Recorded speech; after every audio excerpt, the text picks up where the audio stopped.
আমরা এই যে নামছি চারধাম, এসে পৌঁছেছি। এখানে নেমে এবার হালকা হালকা ঠান্ডা লাগছে। আর এই যে হর হর মহাদেবের দেখা পেয়ে গেছি। অনেক দূর থেকেই আমি দেখতে পেয়েছিলাম, পাহাড়ের চূড়ায় একদম একটুখানি এরকম দেখা যাচ্ছে। তো একটু মোটামুটি সূর্য চলে গেছে, সানগ্লাস খুলে ওই জন্য মুন গ্লাস পরে নিয়েছি।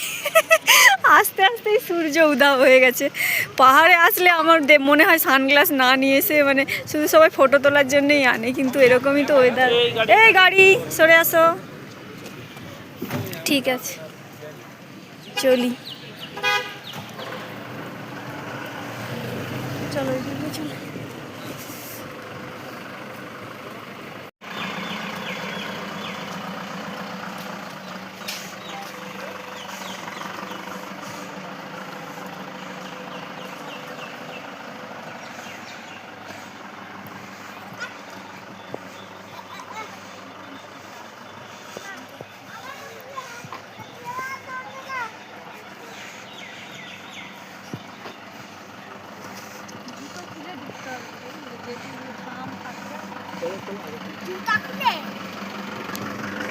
হ্যাঁ জুতা খুলে ঢুকতে হবে, জুতা।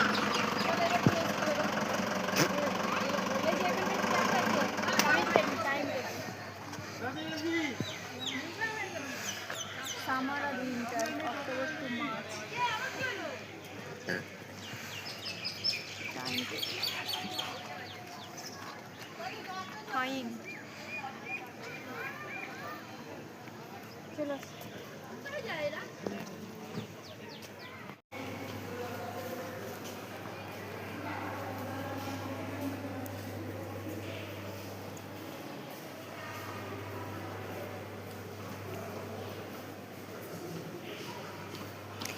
কার পার্কিং 50 টাকা নিয়েছিল, আর এখানে এন্ট্রি ফিস নিয়েছিল 50 টাকা, 3 জনের নিয়েছে। 10 বছর পর্যন্ত ফ্রি আর কি বাচ্চাদের, বাকি 50 টাকা। বাবা এখানে সব দোকান ক্লোজ করে দিচ্ছে। বেশি কিন্তু বাজেনি, মাত্র বেজেছে 3:45। এই ওয়েদারটা এরকম হয়ে গেল হঠাৎ করে। এই যে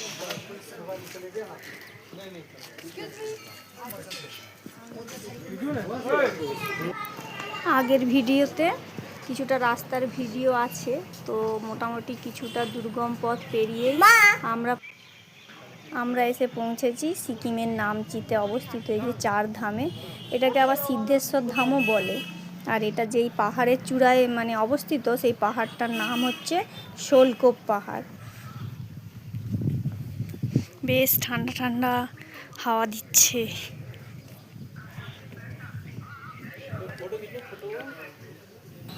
এটা সমুদ্রপৃষ্ঠ থেকে প্রায় 5500 ফিট উচ্চতায় অবস্থিত।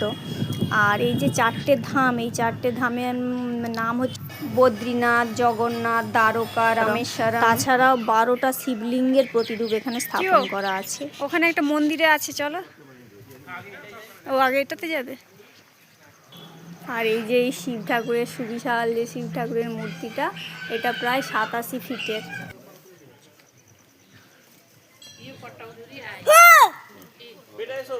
দেখলে কিভাবে ভয় দেখিয়ে দিলা?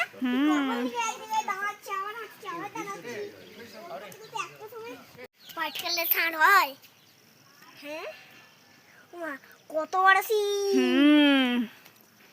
হচ্ছে। ওম নমঃ শিবায়। আমার থেকে অনেক বড় বাবা।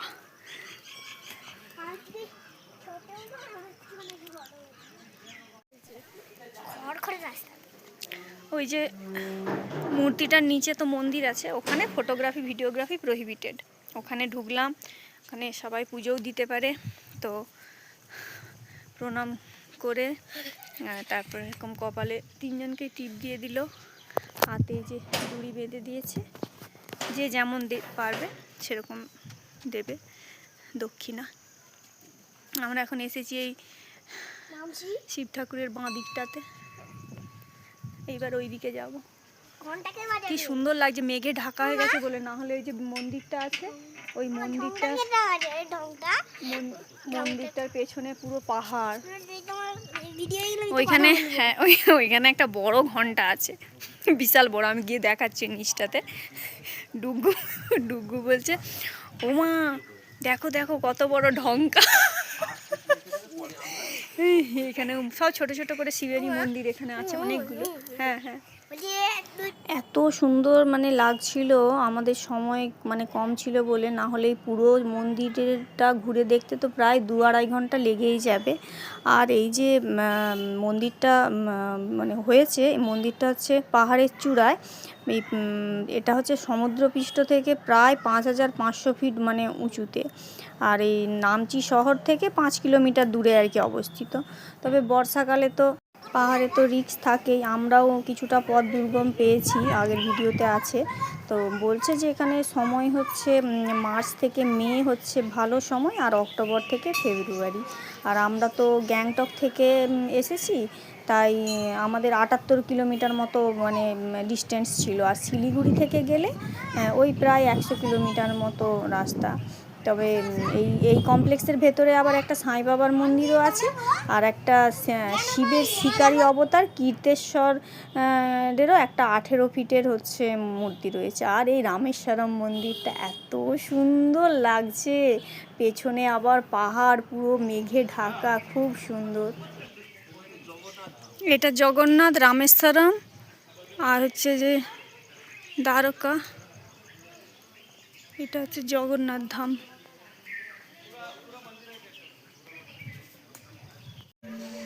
এই যে এটা হচ্ছে বদ্রীনাথ ধাম, বদ্রীনাথ।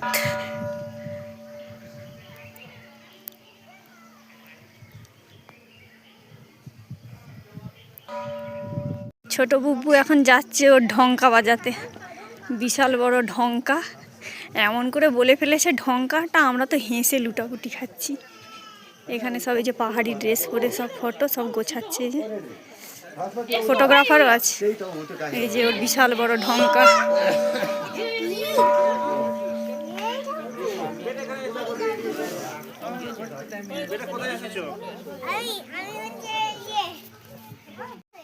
এই যে সব জায়গাতেই এই গাছটাই দেখছি, গোলাপ না, গোলাপ না, জবা, কি জানি।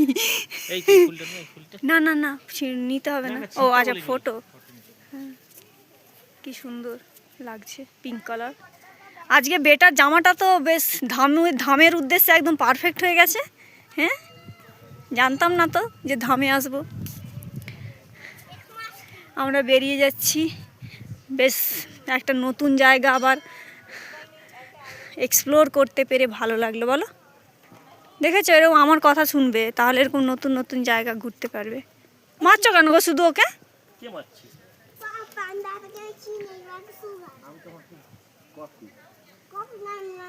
চলো 1 কাপ করে চা খাই, খেয়ে বেরিয়ে যাব। এখন কিন্তু বাজছে 4:14, এইরকম মানে অন্ধকার হয়ে গেছে, মনে হচ্ছে বৃষ্টি বৃষ্টি হতে পারে। এই যা ওইখানে ফটো নেওয়া হলো না, ওই যে ধনুক হাতে। আমি নিয়েছি ফটো, মানে সামনে যাওয়া হয়নি। ঠিক আছে চলো।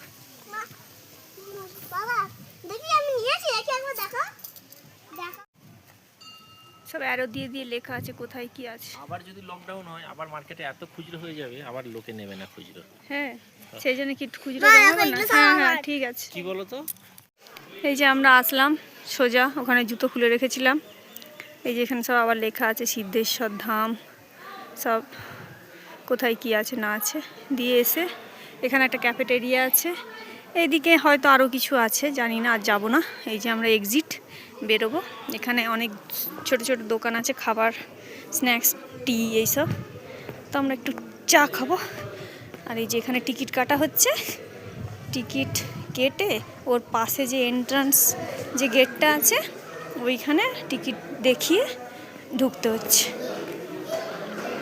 আর এখানটা এক্সিট। এখন সময় হচ্ছে 4:20। কি খাবে? না, এইসব পেস্টি ফেস্টি খাস না।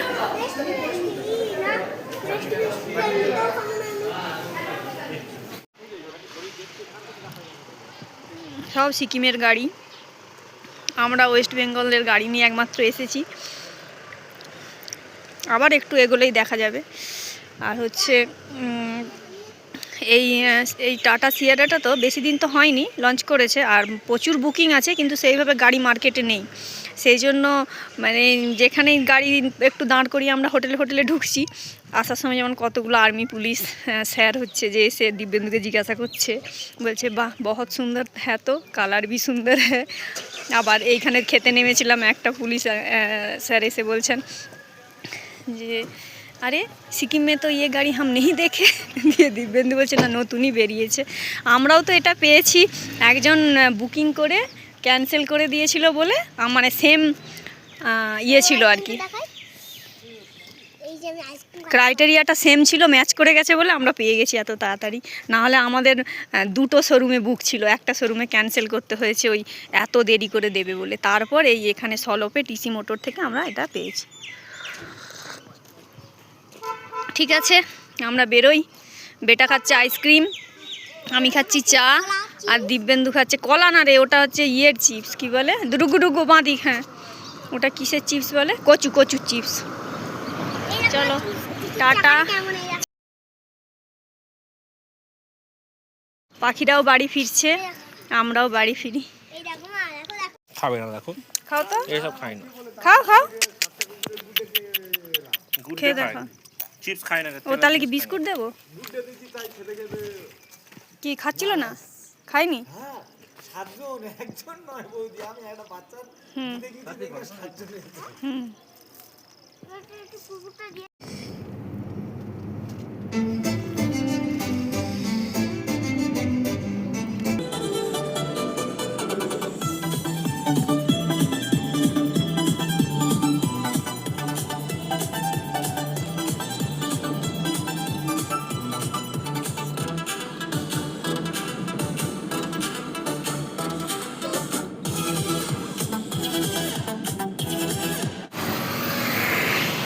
5:45 বাজছে এখন।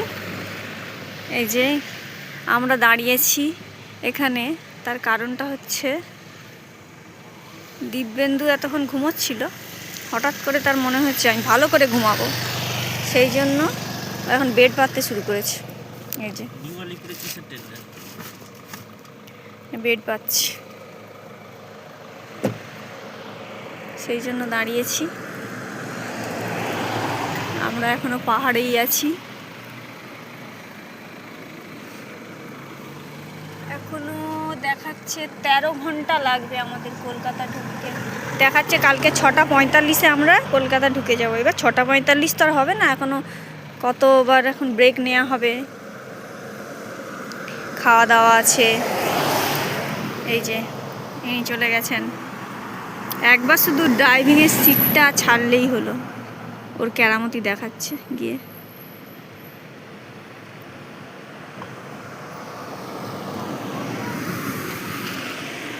বিছানা করে বাবা ছেলে কেমন ঘুমাচ্ছে, পেছনে লাইটটা যদি একটু দেখাই, লাইটটা জ্বাললে আবার উঠে পড়বে না তো। কোথায় গেল লাইটটা?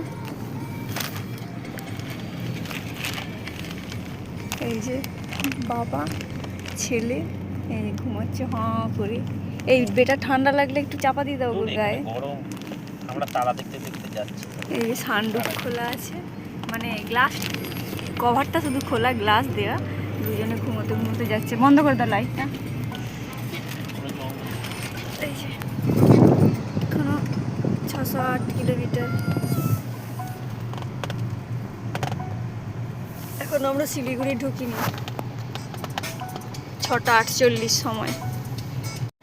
এই যে আমার ছোট বুবু একটা লম্বা ঘুম দিয়ে উঠেছে, বাবা টানা ঘুম।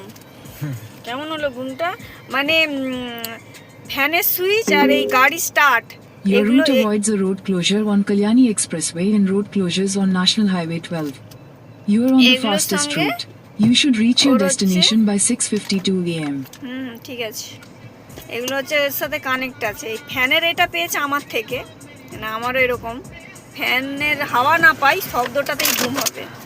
আর এই গাড়ি স্টার্ট অফ হলেই উঠে। আগে যেন দিব্যেন্দু কী করতো, যখন আরও ছোট ছিল, হয়তো আমরা কলকাতায় হয়তো কোনো সিগনালে দাঁড়িয়েছি বা জ্যামে আটকে গেছি, এরকম করে গাড়িটাকে দোলাতো যাতে ডুববো না উঠে পড়ে।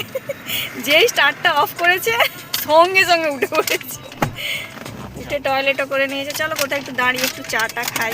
আমাকে ওদের আমিও খাবো। বলি বাবারি না বাবা, যদি লাল চা পায় দেওয়া হবে। দু-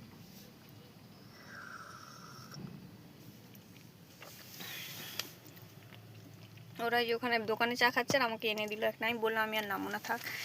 তো যেটার জন্য ভিডিও অন করলাম, এই যে হোটেলটায় আমরা যে ছিলাম, মানে এই নয় যে হোটেলটা খুব ভালো বলে আমরা দুবার গিয়ে থেকে গেলাম।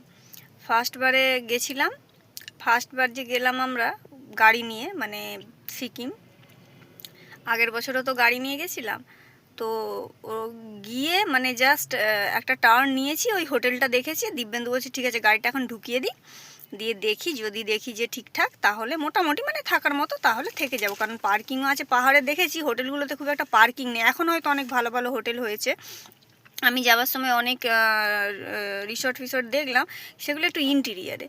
তো দিব্যেন্দু বলছে তুমি দেখো না, কোনো অসুবিধা নেই, কারণ আমরা তো গাড়ি নিয়ে যাচ্ছি, হোক না ইন্টিরিয়ারে। কিন্তু আমার ওই একটা এমজি মার্গে থাকার মানে আশেপাশে থাকার একটা মানে কি বলবো ইয়ে হয়ে গেছে আর কি। প্রথম থেকে যতবার গেছি এমজি মার্গের একদম কাছাকাছিই থেকেছি, হেঁটে মানে এমজি মার্গ চলে যাবো। তো যাই হোক, আমি বলবো না কাউকে যে ওই হোটেলটা খুব ভালো বা কিছু। পাহাড়ের হোটেলগুলো, পুরানো হোটেলগুলো যেমন হয় না, মানে একটু ড্যাম ড্যাম মতো, যাই হোক। আর আমার তো ভিডিওতে আমি দেখিয়েছি রুমগুলো, আর খাবার সত্যি কথা বলতে একদম ভালো না। রাত্রেবেলায় আমরা আগের বারে না মনে হয় আমরা সেরকম কিছু খাইনি, রান্না করে খেয়েছি, বাইরে খেয়েছি। শুধু ব্রেকফাস্ট করতে গেছিলাম, যেদিন গেছিলাম সেদিন পুরি আর সবজি আর ব্রেড অপশান ছিল। কালকেও সেম পুরি আর সবজি। আচ্ছা একটু আমাকে টাইম দাও, আমি একটু বলে নিচ্ছি। আর ভিডিও করছো না? হুম, ঠিক আছে, করো। কালকে ছিল পুরি সবজি ব্রেড অমলেট দিয়েছিল। আজকে পুরি সবজি নেই, হচ্ছে আলুর পরোটা আর ইয়ে ছিল, ব্রেড ছিল, ব্রেড নিয়ে নিয়ে আলুর পরোটা খেলাম, সস দিয়েছিল তার সঙ্গে। কিন্তু চাবি আর চাবি দে। সঙ্গে কি ছিল, তুই এখানে স্টার্ট নিয়ে নে। অমলেট বানিয়ে দিয়েছিল। ঠিক আছে, না আমি স্টার্ট নিয়ে আর নেবো, রাতে দেখাবো? যেদিন আমরা গেলাম, আমি ভিডিওটা শুরু করলাম এরা দুজন ছিল না বলে, কিন্তু আলটিমেট সাকসেসফুল হলাম না, মানে ব্যাকগ্রাউন্ডে ঠিক এসেই গেল। এইটুকুই বলার যে যদি খুব মানে এমার্জেন্সি থাকে তখন যেতে পারে। আর ওই গাড়ি 3টে গাড়ি পার্কিং হয়, ওখানে একটা পাশে ব্যাংক আছে, মানে সে গাড়ি ওদেরকে চাবি দিয়ে রেখে দিতে হয়, ওরা আগে পিছে করতে থাকে আর কি, এরকম করে করে গাড়ি রাখা হয়। তো বলেছি দিব্যেন্দুকে এর পরের বার গেলে কিন্তু ওই হোটেলে আর নয়, এবার থেকে মানে কোনো হোটেল আগে থেকে দেখে শুনে তারপর মানে হোটেল বুক করে তারপরে যাব। আমি এটা বলার জন্যই মানে ভিডিওটা করলাম, কারণ আমি হোটেল দেখিয়েছি, সবাই হয়তো ভাবে বাবা একবার দুবার গিয়ে থেকেছে মানে হোটেলটা হয়তো খুবই ভালো, এসব কোনো ব্যাপার নয়। মোটামুটি আরে কানেক্ট হয়ে গেছে কোন থেকে? মানে এমনি কিন্তু বিশাল বড় হোটেল, মনে হয় একটা সময় খুব রমরমা চলেছে, 6তলা হোটেল। এবারে ওইখান থেকে কানেক্ট কিন্তু মেনটেন করে না খুব একটা। লিফট, ভয় লাগবে লিফটে উঠতে, হঠাৎ করে লিফট চালু হয়ে যাচ্ছে। আমি আর ডুগু ঢুকে গেছি, এইবার ওপরে লিফটটা গেল, গিয়ে 5th ফ্লোরে দাঁড়ালো না, আবার নামিয়ে নিয়ে চলে আসলো। আমি তো খুব ভয় পেয়ে গেছি, আমি দিব্যেন্দুকে ফোন করবো, দিব্যেন্দু বললো লিফটটা খারাপ আছে, তোমরা হঠাৎ করে মানে লিফটে ঢুকে যাবে না। একদিন ভয়ে তারপরের বার ওই 5তলা হেঁটে হেঁটেই উঠেছি। আরে ঠিক আছে, এবার আমরা আবার চলি, আবার কোথাও একটা ডিনার করতে হবে, দিয়ে তারপরে কালকে একদম মোটামুটি মনে হয় 9টার মধ্যে বাড়ি ঢুকে যাব। পরশুদিন ডুগুর তো এখন ছুটি চলছে, সেশনাল ব্রেক যেটা, পরশুদিন ও রিপোর্ট কার্ড দেবে। তো আমি চেয়েছিলাম যেন 12 তারিখ সকালে হলেও ঢুকে যায়, ওই লাস্ট দিন ও স্কুলে যাবে। ওদের তো আর পরীক্ষা টরীক্ষা সেইভাবে হয়নি, শুধু রিপোর্ট কার্ডটা দেবে, ঘন্টা 1.5 মতো স্কুল হবে। আমি ওই দিন থেকেই যাব, একদম নিয়ে আসবো। তো ভালোই হলো, কালকে পৌঁছে যাচ্ছি, রেস্ট হয়ে যাবে, তারপর 12 তারিখও স্কুল আছে। আর দিব্যেন্দু তো একবার কলকাতায় পৌঁছেই ও একদম সাইট, চারিদিক থেকে ফোন আসছে, এখানে ওখানে, ওই কিছু করার নেই, এইভাবেই আমাদেরকে ঘুরে নিতে হবে। জীবন তো একটাই, এরপরে মানুষ জন্ম পাবো কিনা বলো, আমি পাবো কিনা তোমাকে কেন জড়াচ্ছি নাকি? দেখি যে মানে কখনো একটু বললো না ভালো কিছু। ঠিক আছে, ভুলভাল বকে লাভ নেই। এই যে দেবো, টিপেছো? My life. টিপেছি। করে অন হয়ে গেল এটা? এখন রাত 11টা। আমরা এই যে এখানে একটা ধাবা মতো পেয়েছি, সুরুচি রেস্টুরেন্ট অ্যান্ড হোটেল। তো রাতের খুবই সিম্পল মেনু, রুটি আর তড়কা খাবো। এবার ডুগু সবসময় সব জায়গায় এরকমই ভাবে। ও ভাবে কি আমি নামবো, বলবো এটা দাও, চুটকি মারবো, এসে যাবে খাবার। ওর সবসময় অতিষ্ঠ লাগে একটু ওয়েট করতে, কিন্তু সেটা তো হবে না। ওই জন্য কিছু না পেয়েও এখন হাড় খাচ্ছে, হাড় খাচ্ছে।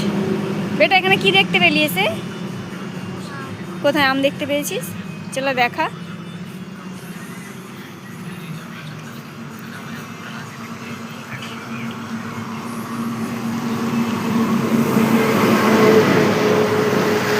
এগুলো কত দূর থাকবে সেটাই হচ্ছে, যদি থাকে। ও জামের ধরেছে গাছ, একদম একদম ছোট্ট গাছটা, তাতেই প্রচুর মুকুল ধরেছে। এই যে এইটুকু গাছের সাইজ। ঠিক আছে, আমরা খেয়ে দিয়ে নিয়ে আবার জার্নি স্টার্ট করব। এখন হচ্ছে রুটি হচ্ছে। চেয়েছিলাম সিম্পল কিছু, কিন্তু এত সুন্দর দিয়েছে, খুব ভালো লাগছে, তাই ভিডিও করে রাখলাম। রুটি, একটা মিক্সড পুরো ভাজা, আলু চোখা, শসা, পেঁয়াজ, কাঁচা লঙ্কা, এখানে ধনেপাতার চাটনি, এখানে এগ তড়কা, নুন এখানে। ও হ্যাঁ, নুনও দিয়েছে। একবারে জিনিয়াস, মাস্টার পিস একদম। খাওয়া দাওয়ার পরে গাড়ি চলছে আবার। এখন 11:30 মতো বাজছে। তো দেখাচ্ছে তো কালকে সকাল 7:45 নাগাদ আমরা পৌঁছাবো। দেখা যাক। আপাতত গুড নাইট। কালকে সকালে কটায় বাড়ি ঢুকলাম জানিয়ে দেবো, কতক্ষণ লাগলো। ওকে, টাটা। এখন তো গাড়ি চলতেই থাকবে। দিব্যেন্দু যে সিট হেলিয়ে ঘুমোচ্ছে, ডুকু আমার কোলে, সফি এখন চালাচ্ছে। তারপর ওর ঘুম পেলে দিব্যেন্দু চালাবে। আর আমি হচ্ছে মাঝে মধ্যে ঘুমাবো, মাঝে মধ্যে নাইট গার্ড হিসেবে কাজ করবো। ওই ঠিক আছে, টাটা। এখন রাত 1:15 বাজছে। বাঁ দিকটা পুরো লরির জাম। এটা হচ্ছে ফারাক্কা ব্রিজের আগে, টোলের আগে বিশাল লাইন ছিল বাঁ দিকে। সেই জন্য আমরা দেখলাম যে ছোট গাড়িগুলো ডান দিক দিয়ে বেরোচ্ছে, ওই জন্য আমরাও বেরোলাম ডান দিক দিয়ে। এখন এসে দেখছি ডান দিকটাও পুরো জাম, মানে ডান দিকে এই একটা করে ওদিক থেকে গাড়ি যাবার আছে রাস্তা, বাকি পুরো এই যে দুটো লাইন ওদিককার গাড়ি কভার করে নিয়েছে। ঠিক আছে, শুধু ছোট গাড়ি না, ভলভো ঢুকে গেছে সবাই। মানে এত জাম, এত পরিমাণে জাম। এই যে এখন এতে ম্যাপে পুরো রেড, আর টাইম বেড়েই চলেছে। 7:45 ঘরে ঢোকাবার কথা ছিল, আস্তে আস্তে 8:10 হয়ে গেছে। ঠিক আছে, দেখা যাক। আসার দিনেও জ্যাম পেয়েছিলাম এইরকম, সেই জন্যেই হচ্ছে আমরা ঢুকতেও আমাদের লেট হয়েছিল বলেছিলাম। তো এখন আমার মানে ঘুম ভেঙে গেছে, এরকম দেখলাম যে প্রচণ্ড জ্যাম। দিয়ে আমি উঠে বসে আছি আর এই জ্যামটা দেখছি, তাই একটু ভাবলাম ভিডিও করে রাখি, যাতে আমার ভিডিও যারা দেখে তাদের একটু আইডিয়া হয়ে থাকবে কী লেভেলের জ্যাম পুরো। মানে ওই দিকটা প্রায় বোধহয় 5 কিলোমিটার আসছি, এরকম পুরো লরি দাঁড়িয়েই যাচ্ছে। এখন তো তবু একটু চলছে দেখা যাচ্ছে, এর আগে শুধু দাঁড়িয়েই ছিল। আমরা আসছিলাম ডান দিক দিয়ে বেশ ভালোই, এসে হঠাৎ করে টোলটা পার করে এরকম ফেসে গেছি এখানে। সামনে পুরো বড় বড় সব গাড়ি আছে, দেখা যাক কটায় আবার এই জ্যাম। পুরো রেড, ওই যে ইয়েটা বোঝা যাচ্ছে না হয়তো, পুরো রেড ম্যাপটা। এই যে সব ডান দিক দিয়ে যে যা পারছে একটু একটু করে এগোবার চেষ্টা করছে। পুরো লরিতে একদম ভর্তি ওই দিকটাতে দাঁড়িয়ে গেছে। কালকে রাত 1:15 সময় লাস্ট আমি ভিডিও করেছিলাম ওই ফারাক্কায় জ্যামটা নিয়ে। তারপর মানে সেই জ্যাম কাটতে বেজে গেল 4টে, শুয়ে গেছিলাম না। তারপর মানে ওইখানে দাঁড়িয়েছিলাম 4টে পর্যন্ত একই জায়গাতে। তারপর তো শুয়ে গেছিলাম, আর ভিডিও করিনি। সফিকে জিজ্ঞাসা করছি মাঝে মধ্যে যে কটা বাজে। সেই জ্যামটা মানে একটু একটু করে গাড়ি এগোতে জ্যামটা কাটলো 6টায়, সকাল 6টায়। সেই 6টা থেকে গাড়ি স্পিড নিয়েছে যখন কালকে স্টার্ট করেছিলাম দেখিয়েছিল আমরা সাড়ে ছটায় প্রথমে দেখেছি 6:30 বাড়ি পৌঁছে যাব। তারপর একটু দাঁড়িয়েছিলাম, যখন বেডটা পাচ্ছি তারপর গাড়িতে উঠলাম, দেখালো 7:15 বাড়ি পৌঁছে যাব সকাল। তারপর ওই যে জ্যামে ফাঁসলাম, এখন দেখাচ্ছে 12টা থেকে 12:30 বেজে যাবে বাড়ি ঢুকতে। তো মানে এই হচ্ছে অবস্থা। যাই হোক, তো এই এখন এই নদিয়ার পান্থতীর্থতে আমরা একটু ব্রেকফাস্ট করলাম, করে এবার স্টার্ট করেছি। দেখাচ্ছে তো আর ঘন্টা, হ্যাঁ 3 ঘন্টা লাগবে, এখনও 2 ঘন্টা 56 মিনিট দেখাচ্ছে, মানে ওই 3 ঘন্টা লাগবে আমার মানে বাড়ি ঢুকতে। কখন ঢুকি আবার আমি একটা ছোট্ট ভিডিও করে বলে দেবো। আমরা 10 মিনিটে বাড়ি ঢুকে যাব। হ্যাঁ এখন একটা 20 এটা এখন কিয়া একটা সেল কুড়ি। ডস বাবা, এইটা কিনতে গেলাম কারেন্ট কিয়া কারেন্ট হ্যাঁ এই গাড়িটা এখন কিন্তু অনেক একটা বড় কুড়ি। দেখো। হ্যাঁ, কিন্তু 10 কিনতে মিনিটে গেলে আমরা বাড়ি না ঢুকে কিয়া যাবো। কারে রুবির কাছাকাছি এসে গেছি। কারেন্ট সাথে বারাসাতেও কারেন্ট প্রচণ্ড এই জ্যাম। এটা। যাই হোক, এই ট্যুরটা এখানেই শেষ করলাম। Tata, bye bye, tata. এটা টাটা বলে দাও, টাটা টাটা। মাইলেজ বেশি। টাটা এবার উঠবা শুরু করেছে, ঘুম হয়ে গেছে। জান 24 ঘন্টা গাড়িতে থাকার পরেও একটা বাচ্চার এনার্জি। 24 ঘন্টা 24 ঘন্টা গাড়িতে আছে ধরো, আরো বেশি তো। ও আরো বেশি, তারপরে আরো 11টা বেশি। বেরিয়েছে, এখন 1টা বাজে, 26 ঘন্টা হয়ে গেছে।